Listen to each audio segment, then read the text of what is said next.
sus hogares, vehículos y trabajo, con la experiencia que nos da más de 7 décadas comunicando y cubriendo la mayor parte de la Patagonia, en la ciudad, el campo y el mar. Polar Comunicaciones, información oportuna y confiable. Es ciudad, donde quiera que vayas, se escuchará Radio Polar, tu Polar.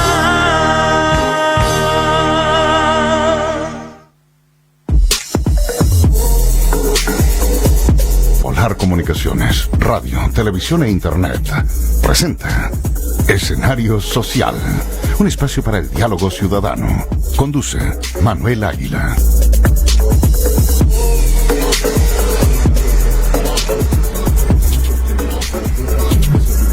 Bien, amigos, bienvenidos a Escenario Social, un espacio para el diálogo ciudadano. Les saludamos muy cordialmente con este equipo de trabajo que tenemos nosotros aquí. Cristian García. Cristian, ¿cómo te va? Hola, muy bien, mucho gusto. Alfredo. Hola, Manolo, Manuel.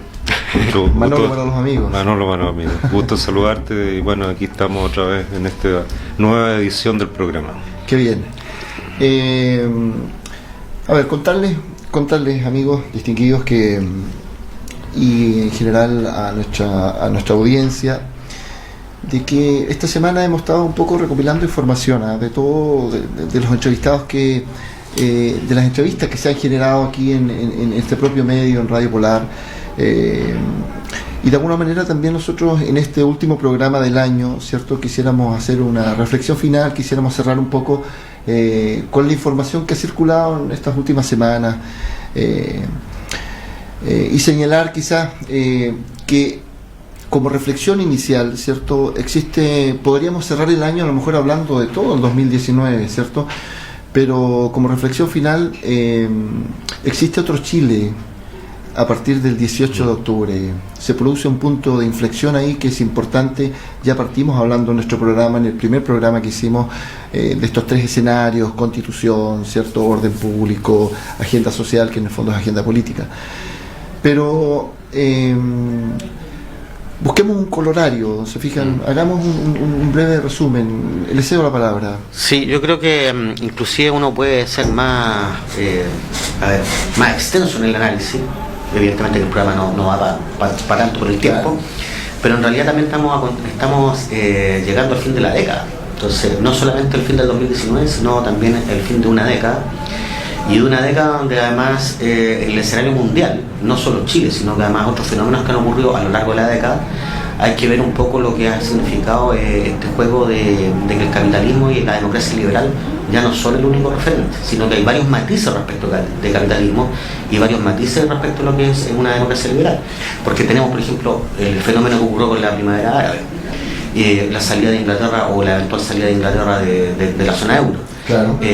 Bueno, el mismo tema Chile, Venezuela. Ahora si quiere salir del Reino Unido también. Además, entonces tiene un sinnúmero de fenómenos y por otro lado la irrupción del movimiento feminista, que también no hay que dejarlo de lado, y la mayor conciencia medioambiental. Entonces hay bastantes temas que están dando vuelta en el aire y que significan de que no solamente Chile cambió a partir del 18 de octubre, sino que el mundo ha estado cambiando. Y ese cambio tiene que ver con que no va a haber una sola forma de democracia liberal, sino que muy probablemente existan varias expresiones de cómo tiene que ser una democracia. Probablemente ahí podemos enlazar, ¿cierto?, esta información que estás entregando, Cristian, y que me parece un muy buen análisis, para enlazarlo con el tema constitucional. Alfredo. Sí, un poco también retomando o tomándome las palabras de Cristian, yo creo que estamos terminando una década, aun cuando técnicamente se dice que la década empieza a contar del próximo año, ¿no? La nueva década. Claro. ¿Para qué vamos a discutir el calendario juliano y el gregoriano? Claro. Pero astronómicamente, bueno, leía un artículo que técnicamente la década comienza el próximo año. Pero bueno, solayemos ese tema. Yo creo que estamos terminando una década con muchos matices, con varias contradicciones. Yo creo que claramente hay por así decirlo, una crisis de la democracia representativa. Yo soy un demócrata convencido, creo en la democracia. Yo creo que la democracia tiene que ser profundizada. Tenemos muchos temas en el mundo. Está el tema de los independentismos, como el caso de Cataluña, que también, digamos, ha calado profundamente esta década, y otros más en otros lugares del mundo. El caso también de las elecciones que sucedieron en Escocia, cuando Escocia también tenía una aspiración de independentista hace algunos años atrás. Entonces yo creo que estamos viviendo fenómenos de carácter político, fenómenos de carácter económico bastante interesantes. Fenómenos de carácter social. También hay una irrupción muy fuerte del tema medioambiental, hay una conciencia ambiental, yo diría, creciente. Y tenemos nuevas generaciones que están empezando a actuar, y nuevas generaciones que tienen valores, no diría que son mejores o peores, pero sí diferentes, o valorizan en forma diferente ciertas cosas que en las décadas anteriores se valorizaban menos. El tema medioambiental, el tema, por ejemplo, la dignidad de la mujer, es todo un tema hoy día. El tema de la protección de los niños, el tema de la protección a la tercera edad. No nos olvidemos que dentro de pocos años Chile va a tener una población relativamente mayor de los 50 años. Promedio. Claro. Entonces también hay nuevos temas que van irrumpiendo. Ahora, precisamente con lo que tú me preguntabas de la Constitución, yo creo que estamos en un campo tremendamente fértil de ideas, de discusiones, de conversación y de diálogo para poder plasmar el país que queremos. Yo soy un convencido de que todas estas cosas, a lo mejor puedo ser iluso, no sé, pero soy un convencido de que todas estas cosas van a traer un país mejor, una sociedad mejor, una sociedad más justa. Ahora, por supuesto, para esto tenemos que responsabilizarnos cada uno de nuestro papel y de nuestro rol como ciudadanos. Como actores. Y responsabilizarnos también de la discusión. La discusión tiene que ser una discusión basada en argumentos, no basada en la violencia. Yo no creo en las discusiones de funas y de descalificaciones, ni creo tampoco en la violencia, por supuesto. Entonces yo creo que los argumentos tienen que ser sólidos, inteligentes, razonados, de tal forma que podamos encontrar un punto que nos coloque a todos en una situación de perspectiva de cuál es el país que queremos. Sí, ¿cuál es el país que queremos? Esa es una buena pregunta. ¿Cuál es el país que queremos? Pensando, ¿cierto?, en que esta modificación que ya se aprobó, ¿cierto? Ya se aprobó en el Congreso, que efectivamente va a haber modificación constitucional. O sea, por lo menos plebiscito. Por lo menos vamos a tener plebiscito, gracias Cristiano, por la precisión. Por lo menos vamos a tener plebiscito. Y ese es un avance, ese es el gran acuerdo que un poco permitió descomprimir, ¿cierto?, esta realidad. Pero ¿cuál es el país que queremos? Tomando un poco de tus palabras, Alfredo. Lo peor ya pasó, dijo el presidente de la República. Constitucionalmente, para seguir matizando con materia constitucional, ¿cierto?, un poco generando el escenario para lo que va a ocurrir a contar de abril y preparándonos, ¿cierto?, para eso, el presidente dirige la nación, tiene la responsabilidad de la gestión. Entonces, lo peor ya pasó, dice nuestro principal gestor, nuestro primer mandatario, que tiene el primer mandato social. Cristiano. Sí, yo creo que él se equivoca en el análisis o trata de mostrar un poco toda su estrategia de hacer oídos sordos y esperar o apostar más bien al desgaste del movimiento social. Al decir lo peor ya pasó, en realidad no ha pasado nada, porque todavía la gente sigue manifestándose, muy probablemente, claro, por el fenómeno de las vacaciones, porque también hay un desgaste natural, el fenómeno va a decantar un poco, pero va a seguir activo y probablemente en marzo retome fuerza, porque además viene en abril es la elección el plebiscito, digamos, para ver el cambio constitucional. Pero el elemento constitucional, como nosotros hemos discutido, es uno de los ejes de este conflicto, faltan otros dos todavía por resolver.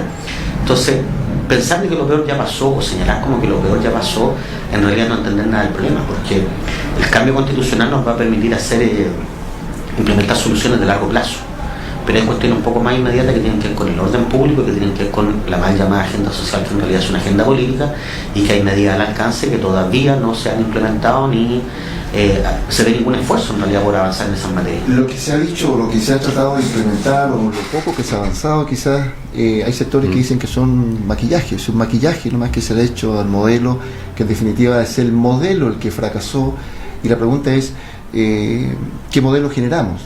A propósito de lo que establece la propia Constitución, ¿cierto? De esta división de poderes, ¿qué modelo generamos? ¿Qué país queremos, cierto?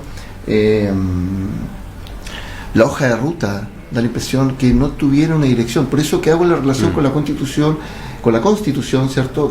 Política de la República, y esta obligación que tiene el primer mandatario, ¿cierto?, de gestionar y dirigir los destinos del país. Claro, pero por ejemplo, mira, tú ves en la agenda legislativa, el presidente todavía tiene dentro de su tramitación la reforma tributaria o la modernización tributaria, que fue el caballito de batalla de su campaña electoral. Por lo tanto, él todavía le sigue hablando al público que lo eligió, y el público lo eligió evidentemente que tenía aspiraciones de una modernización tributaria, en el fondo deshacer todo lo que se hizo en la era Bachelet. Ahora, claro, al poco andar los anuncios de Piñera tampoco estuvieron muy acorde con lo que él prometió, porque el proyecto originalmente ingresado, cuando Piñera ya asume el mandato, no tenía rebaja de impuestos para las empresas, y básicamente su corazón era la reintegración del sistema, que es un tema largo a entender, que no tiene sentido explicarlo acá, pero finalmente insiste con una modernización tributaria que está puesta en la agenda para seguir en discusión en marzo. Y me parece que si es que vamos a discutir una modernización tributaria, debería ser para ver cómo recaudamos más, no cómo le apostamos al crecimiento, porque finalmente las demandas de la gente lo que está señalando es que quiere más presencia del Estado, y eso solo se logra con mayor aporte fiscal. El senador Bianchi decía acá en una entrevista que estuvimos analizando, de que de alguna otra forma se están incorporando proyectos, ¿cierto? Que esto no lo dijo, no ocupó el concepto de maquillar, lo ocupo yo, pero que da la sensación que son proyectos que se están implementando, que van maquillando esto, pero no se toca nada importante, nada de fondo, nada relevante. No se tocan las ISAPRE, no se tocan las AFP, no se toca, por ejemplo, el tema del combustible. ¿Se fijan? El elevado precio en Puerto William. Escuchaba también aquí en la radio al presidente del sindicato de NAP Magallanes. En Puerto Williams el valor del combustible está sobre los 1.100 pesos. Entonces eso genera un costo de vida relevante, importante. Sí, mira, yo creo que hay muchos matices en lo que tú estás planteando, lo que plantea Cristian. A ver, voy a dar una opinión simplemente. Yo creo que el presidente de la República está más preocupado de la teoría de las conspiraciones, o de las, no sé, buscando como un enemigo, ¿no? Hay un sector las grandes teorías de las conspiraciones, como una declaración que hizo un diario extranjero hace algunos días atrás. El enemigo poderoso que es él. Claro, y yo lo veo poco preocupado del tema de asumir de que aquí hay una demanda social que está vigente, que va increciendo. Es cosa de hablar con las personas por la calle nada más. No estoy hablando de las personas ni siquiera que anden en manifestaciones, estoy hablando de gente de la tercera edad, estoy hablando de estudiantes, estoy hablando de señores que se van a enfrentar a la jubilación prontamente. Entonces yo creo que hay una voz de Chile que no está siendo escuchada con la atención suficiente.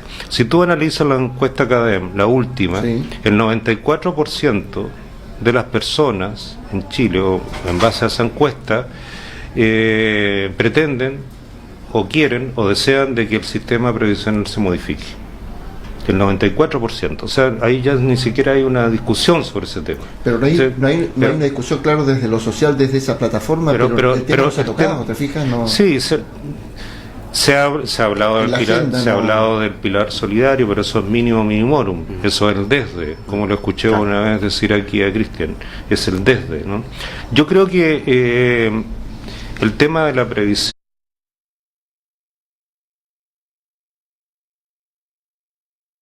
el tema de la seguridad social es un tema que está en plena discusión. Incluso hay autores, y recomiendo leer a un autor chileno que se llama Alejandro Solimano, que es economista, que escribió un libro que se llama Pensiones a la chilena.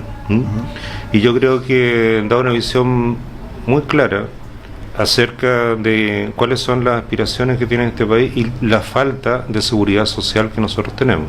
Ayer escuché al señor Larraín, que es uno de los ejecutivos de la Asociación de AFP.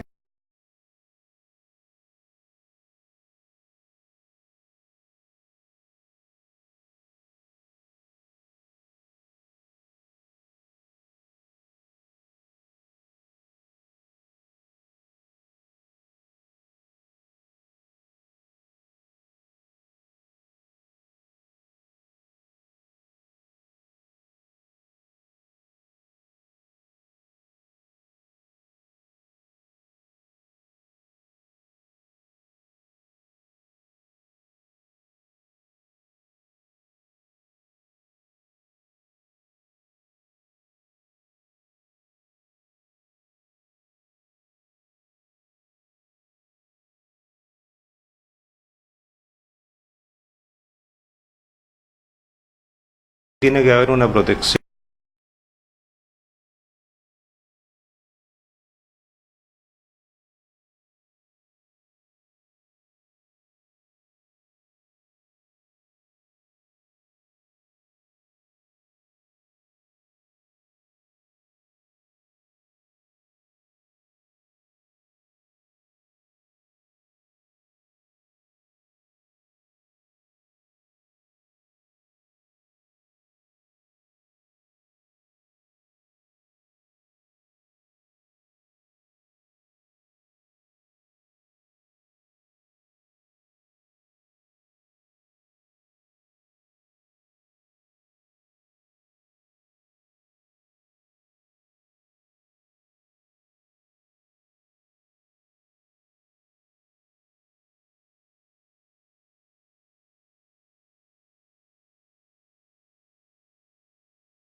Que muchos economistas no estuvieron de acuerdo, hubo una gran discusión en Alemania, pero se hizo. Creció 20 puntos el endeudamiento. Exactamente, después fue bajando paulatinamente, obviamente que el endeudamiento tiene que ser